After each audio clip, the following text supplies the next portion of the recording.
সংসদের প্রথম অধিবেশনে আমাকে মহামান্য রাষ্ট্রপতির ভাষণের উপর বক্তব্য রাখার সুযোগ দেওয়ার জন্য আপনার প্রতি আন্তরিক কৃতজ্ঞতা জানাচ্ছি। মাননীয় স্পিকার, মহামান্য রাষ্ট্রপতিকে প্রথম অধিবেশনের প্রথম দিনে আমাদের সরকারের গত এক দশকের সাফল্য চিত্র এবং অনাগত দিনের পরিকল্পনার বাস্তব চিত্র তুলে ধরে 158 পৃষ্ঠার মূল্যবান ভাষণ দানের জন্য আন্তরিক ধন্যবাদ জানাই।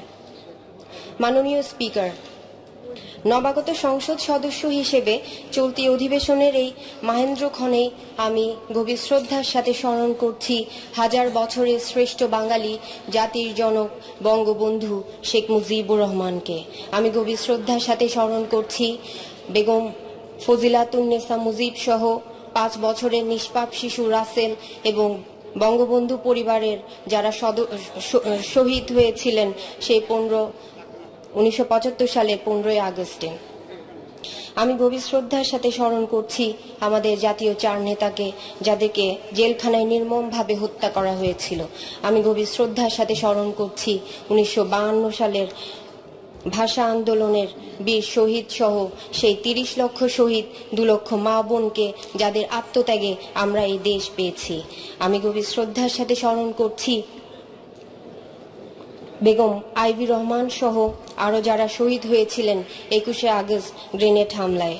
আমি গভীর সমবেদনা জানাই সম্প্রতি সময়ে রাজধানীর চকবাজারে অনাকাঙ্ক্ষিত অগ্নিকাণ্ডে যারা নিহত এবং আহত হয়েছেন তাদের প্রতি, এবং আন্তরিক ধন্যবাদ জানাই মাননীয় প্রধানমন্ত্রীর প্রতি, যিনি তাৎক্ষণিকভাবে মায়ের মমতায় হাত প্রসারিত করেছেন। মাননীয় স্পিকার, বাংলাদেশ আওয়ামী লীগের সম্মানিত সাধারণ সম্পাদক এবং মাননীয় সেতুমন্ত্রী জননেতা ওবায়দুল কাদের সাহেব হৃদরোগে আক্রান্ত হয়ে সিঙ্গাপুরে উন্নত চিকিৎসার জন্য গেছেন। ওনার রোগ মুক্তি সহ দীর্ঘায়ু কামনা করছি। মাননীয় স্পিকার, আমি আন্তরিকভাবে কৃতজ্ঞতা প্রকাশ করছি এবং শ্রদ্ধা চিত্তে ধন্যবাদ জানাই আমাদের মমতাময়ী জাতির পিতা আদর্শ উত্তরসূরি জাতীয় সংসদ নেতা মাননীয় প্রধানমন্ত্রীর প্রতি, যিনি আমাকে আমার প্রয়াত বাবা ফটিকছড়ির মাটি ও মানুষের অকৃত্রিম বন্ধু সাবেক সংসদ সদস্য আলহাজ রফিকুল আনোয়ারের উত্তরসূরি হিসেবে এই একাদশ জাতীয় সংসদের মহিলা সংরক্ষিত আসনের মনোনয়ন দিয়ে এই মহান সংসদে আসার সুযোগ করে দিয়েছেন। আমি আন্তরিকভাবে আরও কৃতজ্ঞতা প্রকাশ করছি আমাদের মাননীয় প্রধানমন্ত্রীর প্রতি। তিনি আমার বাবাকে 1996 এবং 2001 সালে মনোনয়ন দিয়ে ফটিকছড়িবাসীর সেবা করার সুযোগ করে দিয়েছিলেন। আমি আজ গভীর শ্রদ্ধার সাথে স্মরণ করছি ফটিকছড়ি সে মাটি ও মানুষের অকৃত্রিম বন্ধু, ফটিকছড়ি থেকে বারবার নির্বাচিত সাংসদ আমার আব্বু আলহাজ রফিকুল আনোয়ারকে। মাননীয় স্পিকার, একসময় চট্টগ্রামের এই ফটিকছড়ি সন্ত্রাসের অভয়ারণ্য ছিল, যেখানে দিনের বেলায়ও মানুষ রাস্তায় চলাচল করতে ভয় পেত।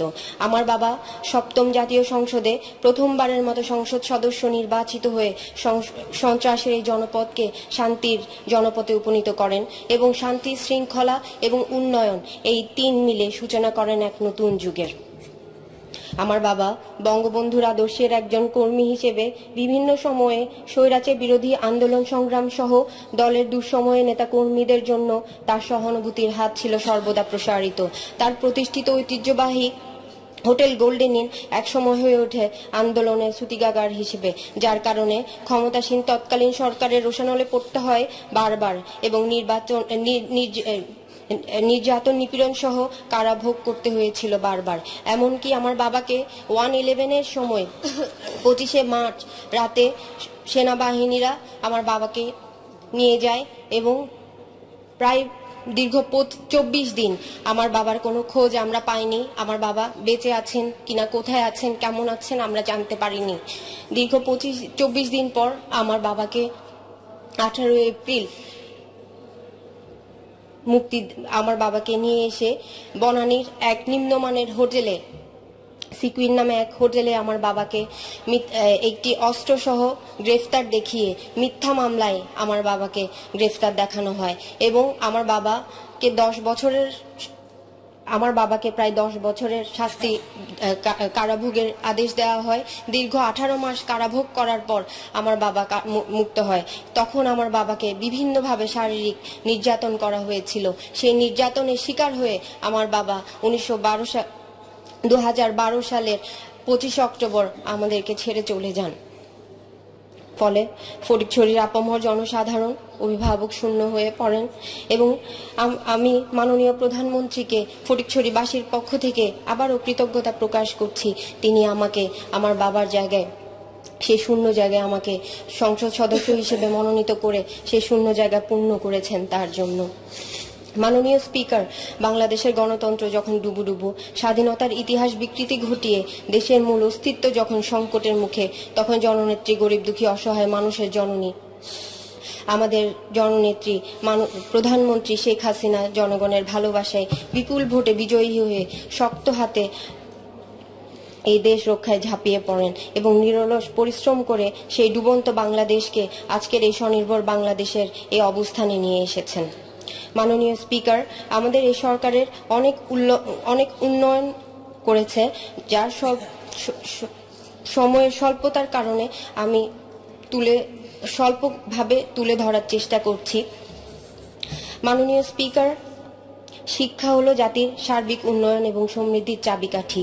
উদাহরণস্বরূপ বলা যায়, এই বছরের প্রথম দিনে শিক্ষার প্রতিষ্ঠানগুলোতে উৎসবের মধ্য দিয়ে প্রায় 4,26,19,865 জন শিক্ষার্থীর হাতে বিনামূল্যে 35,21,97,882টি বই বিতরণ করা হয়েছিল। মাননীয় স্পিকার, বিদ্যুৎ হচ্ছে আমাদের আর্থসামাজিক উন্নয়নের মূল চাবিকাঠি। আমাদের সরকার 2020 সালের মধ্যে সবার জন্য বিদ্যুৎ সুবিধা নিশ্চিত করতে প্রতিশ্রুতিবদ্ধ। ডিসেম্বর 2018 সালে বিদ্যুৎ উৎপাদন 3,267 মেগাওয়াট। বর্তমান বিদ্যুৎ উৎপাদন ক্ষমতার ক্যাপটিভ ও নবায়নযোগ্য জ্বালানি 20,775 মেগাওয়াটে উন্নীত হয়েছে। দেশে বিদ্যুৎ সুবিধাভোগী জনসংখ্যা 47 হতে 92 ভাগে উন্নীত হয়েছে। শেখ হাসিনার উদ্যোগ ঘরে ঘরে বিদ্যুৎ, এই কর্মসূচি বাস্তবায়নের লক্ষ্যে সরকার 2021 সালের মধ্যে শতভাগ বিদ্যুতায়ন কার্যক্রম বাস্তবায়নের অংশ হিসেবে এ পর্যন্ত প্রায় 267টি উপজেলাকে শতভাগ বিদ্যুতায়ন করেছে। মাননীয় স্পিকার, চীনের সাংহাই মেগাসিটির আদলে ওয়ান সিটি টু টাউন হিসেবে বন্দর নগরী চট্টগ্রামের কর্ণফুলীর উভয় তীরে পরিকল্পিত উন্নয়ন, নগরায়ন, সমুদ্র বন্দর সুবিধার সম্প্রসারণ, দক্ষিণ চট্টগ্রাম হয়ে কক্সবাজার পর্যন্ত দেশি বিদেশি বিনিয়োগ ও শিল্পায়ন, ব্যাপক কর্মসংস্থানের সুযোগ সৃষ্টি, আধুনিক পর্যটনের বিকাশ ও বৈপ্লবিক যোগাযোগ ব্যবস্থা গড়ে তোলা এবং পরবর্তী পর্যায়ে চট্টগ্রাম, কক্সবাজার, মিয়ানমার হয়ে চীনের কুম্বিং প্রদেশ পর্যন্ত সরাসরি মহাসড়কে যোগাযোগ স্থাপনের লক্ষ্যকে সামনে রেখে টানেল মেগা প্রকল্পটি গ্রহণ করা হয়েছে। এর মাধ্যমে অর্থনৈতিক সমৃদ্ধির অর্জনের বিশাল সম্ভাবনার দ্বার খুলে যাবে। মাননীয় স্পিকার, আমাদের চট্টগ্রাম বারাউলিয়ার পটভূমি ফটিকছড়ি, রাউজান, হাটহাজারীর উপর দিয়ে প্রবাহিত দেশের ঐতিহ্যবাহী ও অন্যতম জাতীয় মৎস্য প্রজনন কেন্দ্র হালদা নদী।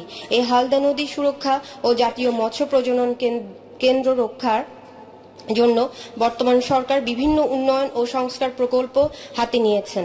তারই ধারাবাহিকতায় হালদার উভয় তীর বাঁধ সংস্কারের জন্য সরকার প্রথম ধাপে 243 কোটি টাকার বরাদ্দ দিয়েছে এবং উক্ত কাজ বর্তমানে চলমান রয়েছে। এই কাজটির অনেকাংশ তীরবর্তী সাধারণ মানুষের ঘর বাড়ি, জমি, ব্যক্তি মালিকানাধীন স্থাপনার উপর দিয়ে এগিয়ে যাচ্ছে। ইতিমধ্যে দ্বিতীয় ধাপের জন্য 156 কোটি টাকার বরাদ্দ এবং ঠিকাদার নিয়োগ দেওয়া হয়েছে ফটিকছড়ি অংশে হালদা ও ধুরুং নদীর উভয় তীরের সংস্কারের জন্য। মাননীয় স্পিকার, বর্তমান সরকারের মাননীয় প্রধানমন্ত্রীর নেতৃত্বে এই অভাবনীয় উন্নয়ন কাজে আমরা ফটিকছড়িবাসীর অত্যন্ত আনন্দিত। তাই আমি ফটিকছড়িবাসীর পক্ষ থেকে মাননীয় প্রধানমন্ত্রীর প্রতি আবারও অনেক কৃতজ্ঞতা এবং ধন্যবাদ জানাচ্ছি।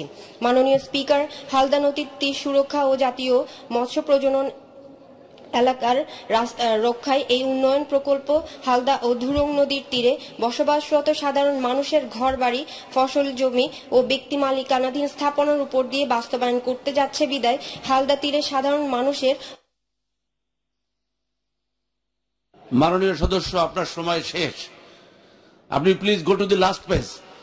সব শেষের পৃষ্ঠে গিয়ে 1 মিনিটে শেষ করুন। ধন্যবাদ মাননীয় স্পিকার।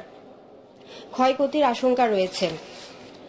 তাই আমি আপনার মাধ্যমে হালদা ও ধুরুং নদীর বাঁধ সংস্কার প্রকল্পের সংশ্লিষ্ট পক্ষকে ফটিকছড়ির অংশের সেই প্রকল্প যেখানে প্রকৃত ক্ষতিগ্রস্ত মালিক ও ক্ষয়ক্ষতির পরিমাণ বের করে তাদের পুনর্বাসন এবং ক্ষয়ক্ষতির প্রয়োজনীয় আর্থিক বরাদ্দের জন্য পরিকল্পনা গ্রহণ ও দ্রুত বাস্তবায়নের জন্য অনুরোধ করছি মাননীয় স্পিকার।